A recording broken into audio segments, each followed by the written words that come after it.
Assalamualaikum warahmatullahi wabarakatuh. Hai guys, jadi di sini saya akan menjelaskan sistem penerapan land rente pada masa Raffles di Indonesia. Jadi yang pertama itu ada latar belakang.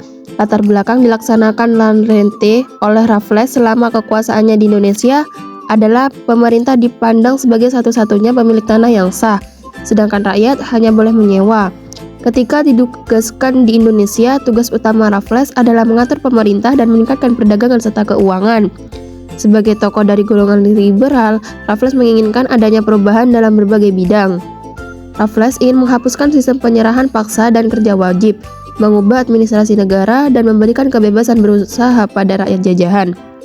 Dalam rangka menciptakan suatu sistem ekonomi yang bebas dari unsur paksaan, Raffles mencetuskan land rente atau sistem sewa tanah.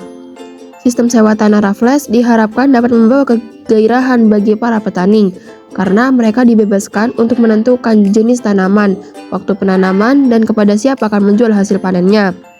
Para petani tidak terbebani hal tersebut, hanya perlu membayar biaya untuk pajak tanah yang mereka kerjakan.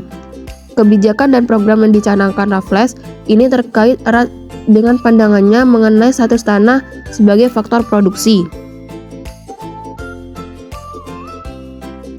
Dan yang kedua, ada proses, yakni hasil sawah kelas 1 dibebani pajak 50%, kelas 2 40%, dan kelas 3 33%.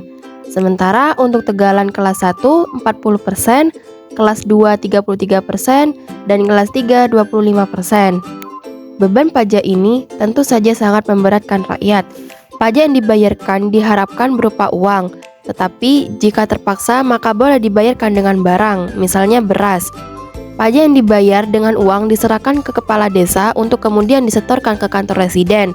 Sedangkan pajak yang berupa beras dikirim ke kantor residen setempat oleh yang bersangkutan atas biaya sendiri.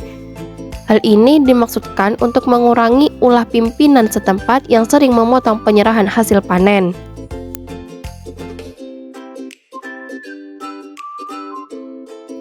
Dan yang ketiga ada dampak. Yang pertama dampak positif, yaitu memperkenalkan sewa tanah dengan titik berat pada pajak dan ekonomi uang atau moneter, sehingga terjadi penghapusan kerja paksa dan petani bisa memilih tanaman yang akan ditanam.